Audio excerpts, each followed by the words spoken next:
ไม่ล้มทับเงินกระเจ้าแล้วก็เจ้าพากันหนีเลย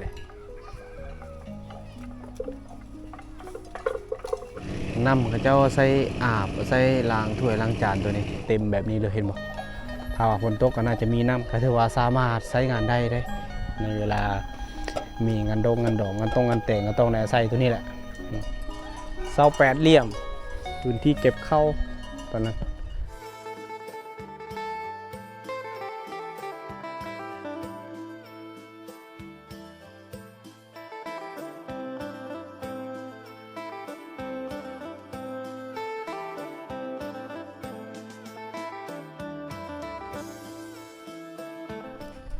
ในยามตอนเช้าทุกคนเลยเอาสบายดีทุกคนและก็สบายดีพ่อแม่พี่น้องทุกคนเด้อที่กำลังติดตามและรับชมวิดีโอเบาเคบ้านป่าทุกคนเลยวิดีโอนี้เบาเคบ้านป่าก็จะได้พาทุกคนไปเที่ยวหมู่บ้านชนบทในยามตอนเช้าหมู่บ้านป่าในยามตอนเช้าเลยข้างหน้าน่าจะแม่นหมู่บ้านเลยเบาเคก็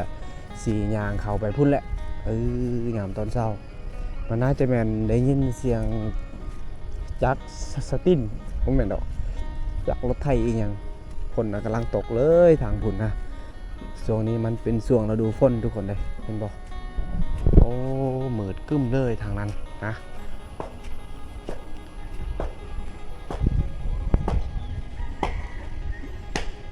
เจ้ากี่แกมางโซ่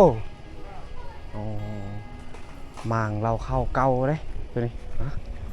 ทุกคนเลยเมื่อคืนนี้กับฝนตกเห็นบ่แสงโซลาร์เซลล์ก็จะบ่ได้ทำงานเลยแสงโซลาร์เซลล์ก็จะฝนตกช่วงนี้เป็นช่วงพายุเข้า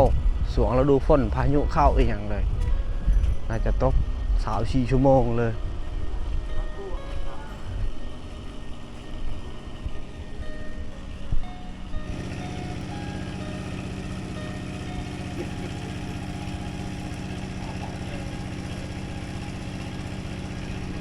น้ำเขาเจ้าใส่อาบใส่ล้างถ้วยล้างจานตัวนี้สบายทุกคนเลยมันน่าจะตกลงมาแต่หลังคาพุ่นนะเห็นบ่โอ้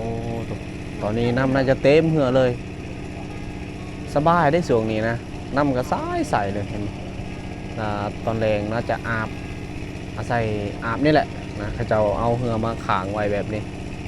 นะทางพุ่นน่าจะเป็นเสียงรถไถบางทีเขาเจ้าน่าจะเฮ็ดอีกอย่างนั้นนี่แหละนะทุกคนเลย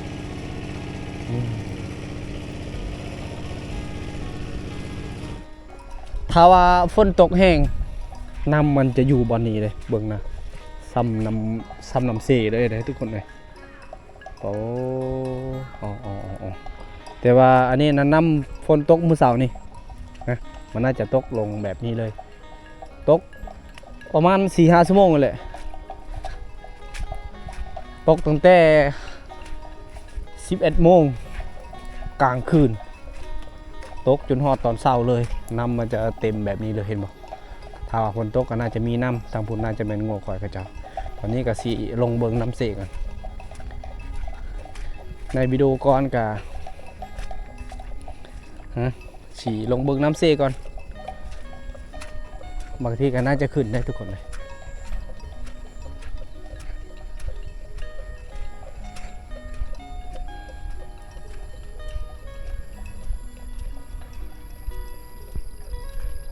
โป้ขึ้นอีกแล้วนำขึ้นอีกแล้วทุกคนเลยเห็นบ่โป้โตน่าจะขึ้นแบบนี้เลยฝนตกตั้งแต่11 โมงกลางคืนจนฮอดตอนเช้าบ่หยุดบ่เช้าน้ำเซก็จนว่านี่อย่างที่เห็นนี่เลยปา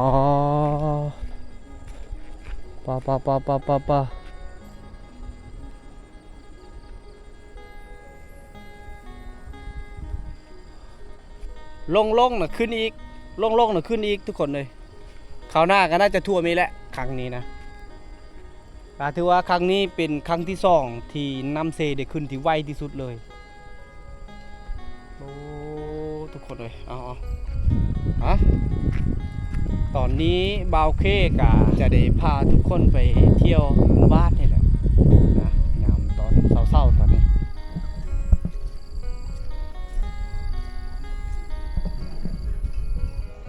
นนี้นะกกมะขามแต่เก่าได้ แต่ว่าตอนนี้น่าจะมันล่มแต่ปีกายนี่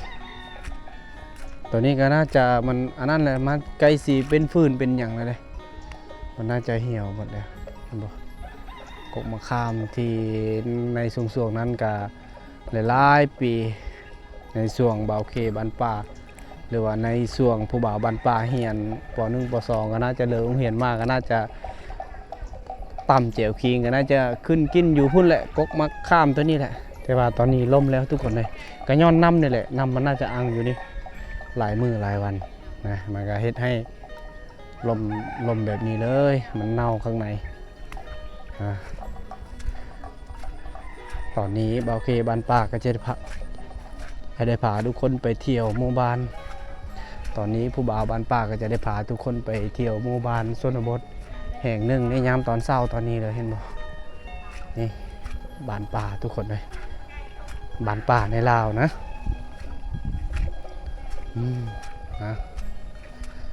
ไฟฟ้ากันยังบ่ทันได้มีได้ใส่ยังบ่ทันได้มีไฟฟ้าส่งฟ้าใสยามตอนเช้าก็บ่ได้เช้าส่วงนี้เวลาก็น่าจะเกือบ9 โมงกับ10 โมงนี่แหละ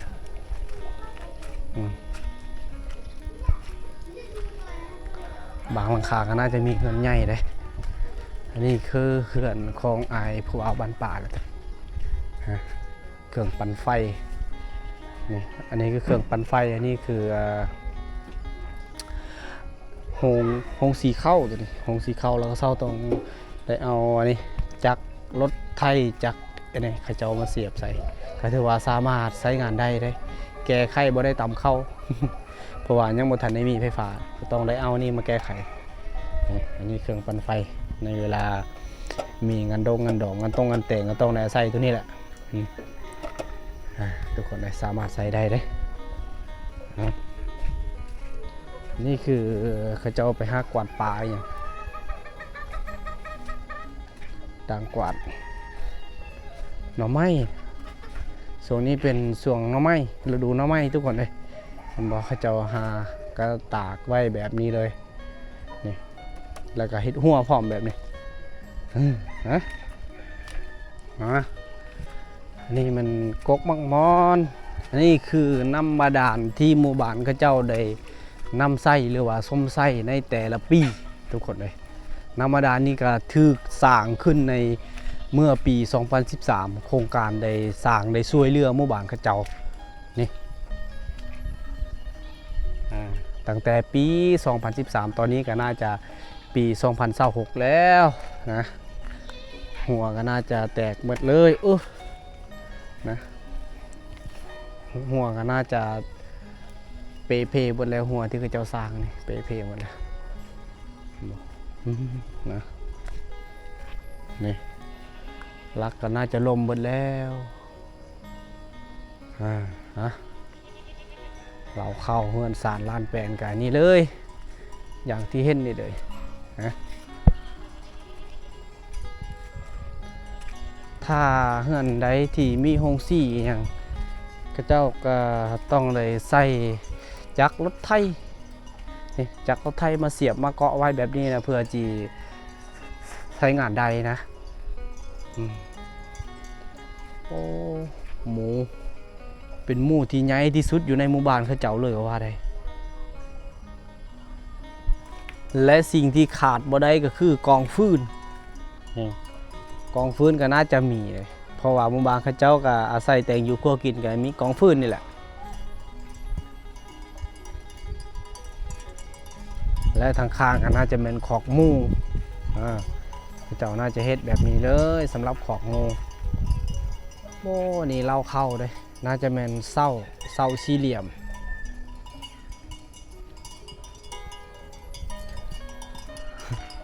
มันน่าจะบ่แม่นเสาสี่เหลี่ยมหรอกเสา8 เหลี่ยมแต่เก้านะเขาเจ้าเอาขวานเราอย่างนี้นะมาถากเอาได้ฟันเอาเองทุกคนเลยเห็นบ่เราใช้โดยมือเป่านี่แหละ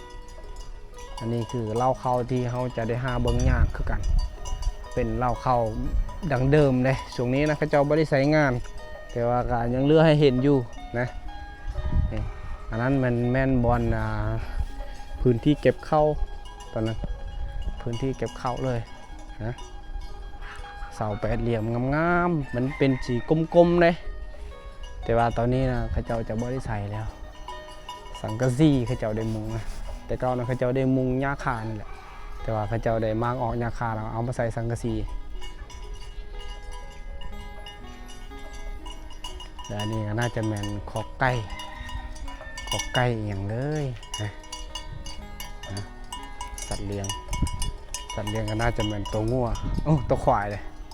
น่าจะเป็นตัวควายแหละ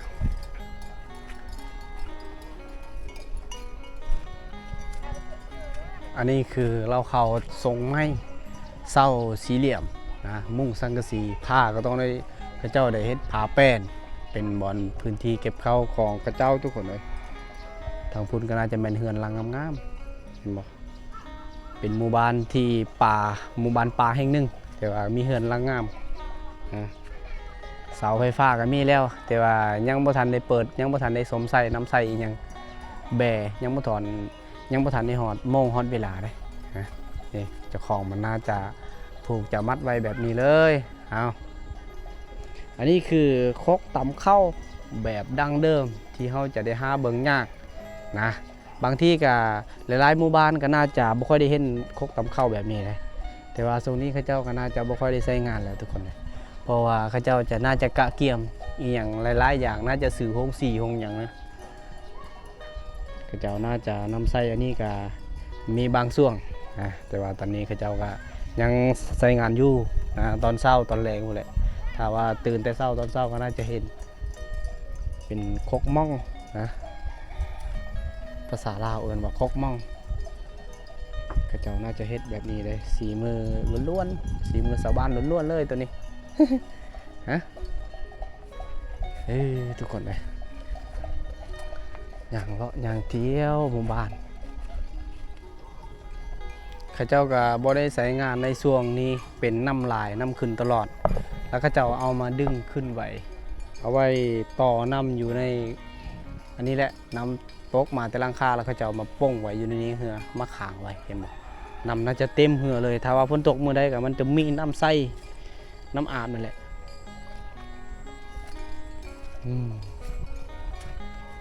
เลยนะ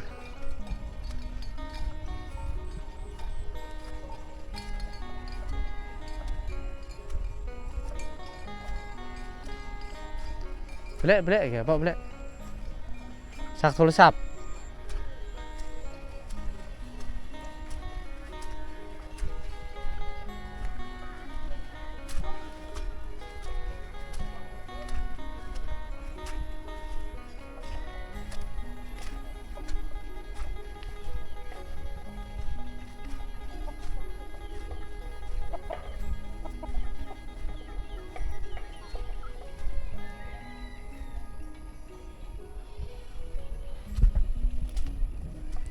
ตอนนี้มาเบิ้งอยู่นี่ก่อนข้าเจ้ากำลังสีแกงหัวควายตอนนี้9 โมงนะก็สิฮอดเวลาทุกคนเลยฮอดโมงฮอดเวลาข้าเจ้าได้ป้ายไหลเข้าดงเข้าป่าพุ่นแหละ3-4 โมงแล้วพากันกลับข้าเจ้าเฮ็ดแรงเฮ็ดขอกแบบนี้ก็ถือว่าสบายสบายเลยนี่เห็นบ่น่าจะป้ายกันเลยโอ้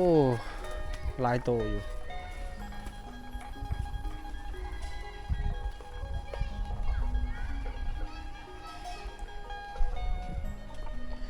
เจ้าของมันกำลังใส่กระโหลกแล้วกำลังแก่มัดนั่นแหละไปเลี้ยงอยู่ดงอยู่ป่าคนได้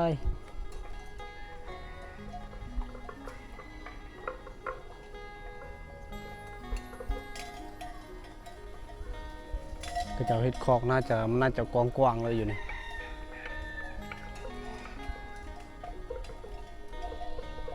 ก็เจ้าเฮ็ดประตูเข้าน่าจะแม่นบอลเดียวแหละน่าจะไล่ไปพูดเลี้ยงอยู่ป่าพุ่นแหละ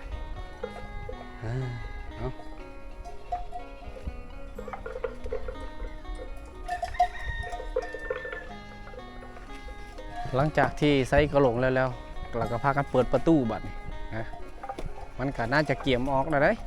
มันจืดได้ทุกคนเลยแต่ละมือก็น่าจะแบบนี้เอามีควายดำและควายดอนผสมกันควายก็เกือบเป็น10ปลายโตหรือว่า20โตนั่นแหละทั้งหมด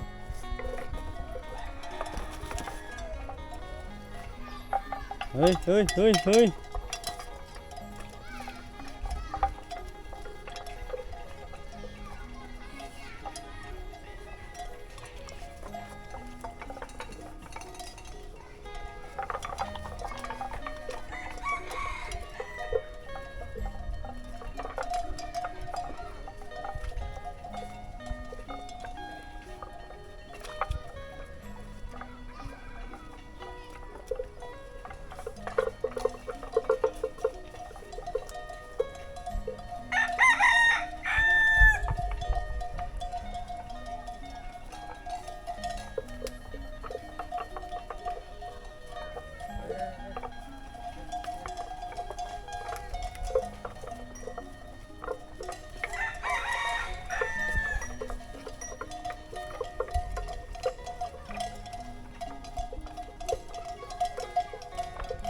อันนี้น่าจะแมนทางเข้าไปหมู่บ้านใหญ่แหละตัวนี้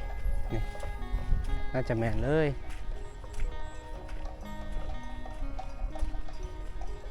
นี่มันน้องได้ทุกคนเลยน้องที่งอกควายอาบในช่วงนี้แหละแต่ว่าช่วงนี้เป็นฝนแน่หน่อยนึงแล้วมันจะบ่ได้อาบนะถ้าว่าช่วงฤดูร้อนมาอุ้ยโคตรจะอาบอยู่ดีเลยกลางคืนมีกบมียังได้แถวนี้ปกตินี่น้องตัวนี้ไม่ค่อยจะมีน้ำแต่ว่าฝนตกมื้อคืนนี่แหละมันจึงเฮ็ดให้น้ำลายนี่เขาเจ้าเฮ็ดสวนก็น่าจะท่วมหมดเลย ฮะทุกคนนะโอ้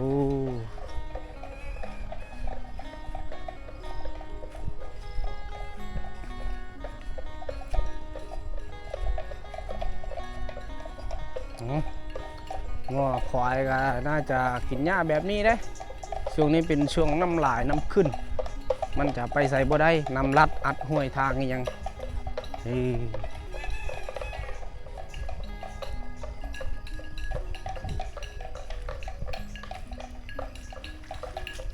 บานป่าทุกคนเอ้ย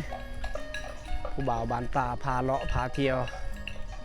ในยามตอนเช้านะบ่าวเคบานป่าพาเลาะพาเที่ยวในยามตอนเช้าทุกคนเลยเฮ้ยนี่น่าจะเป็นคอกหมูเลยเป็นคอกหมูแต่เก้านะเป็นคอกหมูแต่เก้าเลยคือเจ้าน่าจะอัดเอาไม้ธรรมดานั่นแหละ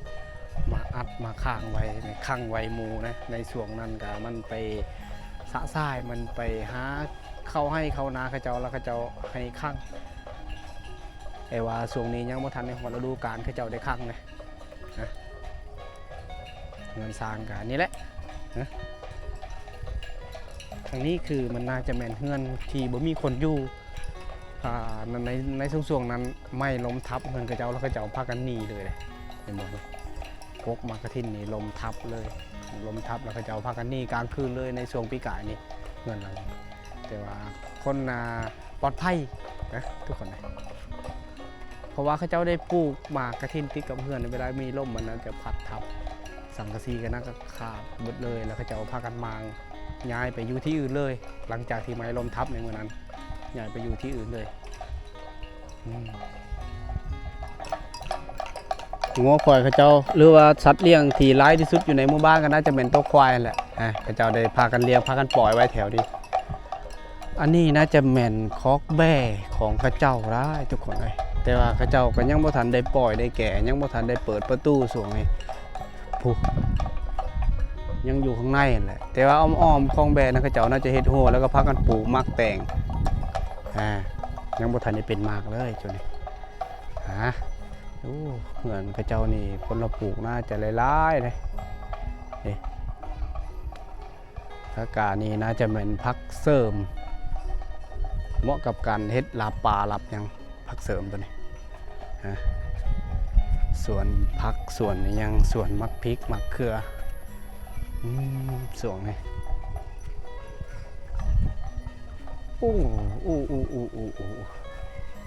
น่าจะแม่นใกล้ได้นี่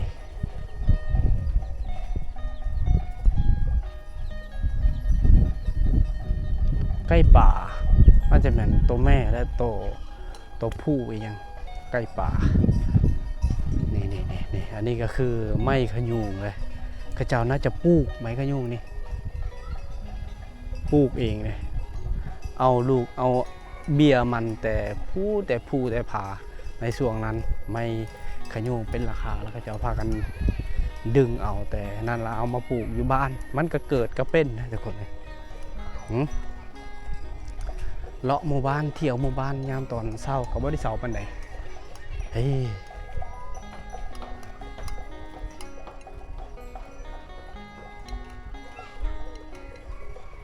และอันนี้ก็น่าจะเป็นเล้าเข้า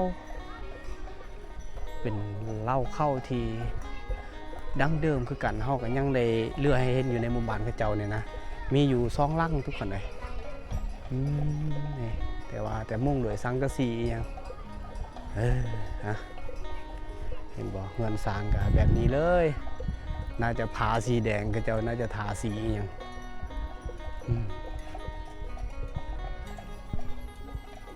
อันนี้ก็น่าจะเป็นคอกแบกคือกันเจ้าพากันเฮ็ดพากันทำพากันสร้างน่าจะตอนแรงน่าจะมันจะเข้าเองมันได้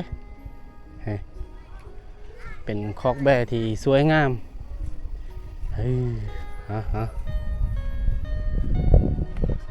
ไปพาทุกคนย่างเลาะตามแคมป์บ้านทุกคนช่วงนี้ฤดูฝนนะผู้บ่าวบ้านป้าบ่าวเขบ้านป้าว่าสิเที่ยวไปหมู่บ้านอื่นก็น่าจะบ่ได้ช่วงนี้มันเป็นช่วงฤดูฝนไหนเป็นช่วงฤดูฝนโอ้หลังคาเฮียนก็เจ้าในช่วงลมเมื่อคืนนี่แหละมันอาจจะพัด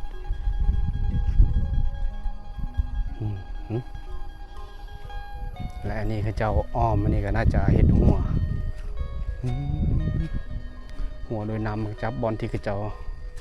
เห็ดน้ำไม้เด้ทุกคนเลยนี่น่าจะแมนเขาเจ้าได้ปลูกหอมบัวอันนี้ผักอีตู้นี่มันน่าจะแมนผักอีตู้นี่หอมบัวกำลังงามเลย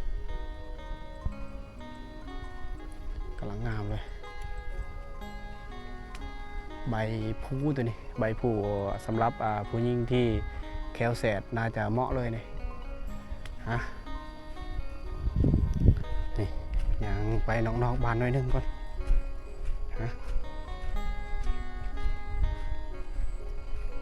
นอกบ้านหน่อยนึงก่อนนี่น่าจะเหมือนเข้าเลยเป็นเข้าให้ที่เขาเจ้าได้เฮ็ดก่อนเลยก็ว่าได้นะได้ซักตั้งแต่เดือน5พุ่นแหละช่วงนี้มันก็จะเริ่มแล้วได้ทุกคนเลยเพราะว่าเบิดหมู่บ้านหรือว่าทางหมู่บ้านเขาเจ้านี่น่าจะซักก่อนหมู่เห็นบ่นี่เขาน่าจะสูงกำลังเลยตอนนี้แต่ว่าหมู่บ้านผู้บ่าวบ้านป้าหมู่บ้านเบาเขบ้านป้าน่าจะอาศัยแบบเฮ็ดฮีทช่วงฤดูเดือน9ตอนนี้ก็ใกล้สิฮอดนะถ้าบ่ฮอดในช่วงนั้นก็สิไปให้ทุกคนได้เบิ่งเต็มที่หัวกับหน้าเขาเจ้าออมโดยน้ำตานางแบบนี้ที่สั่งซื้อมาโดยงบได้นะตัวนี้พากันสร้างกันซื้อมาแต่เมืองหมดเลยเล็กตานางถือว่าปลอดภัยกับการสัตว์เลี้ยงปลอดภัยหลายๆชนิดเลยแต่กว้างก็ประมาณ50 คูณ 50ประมาณนี่แหละบนทนเลยให้เขาเจ้าแต่ว่าอยู่นี่นะเขาบ่งามปานใดเห็นป่ะมีแต่อยู่พุ่นแหละงามๆหน่อยนึงนี่แหละทุกคนเลยผู้บ่าวบ้านป้าบ่าวเขบ้านป่าให้ทุกคนได้เบิ่งแบบเที่ยวยามตอนเช้าแบบนี้เลยนะ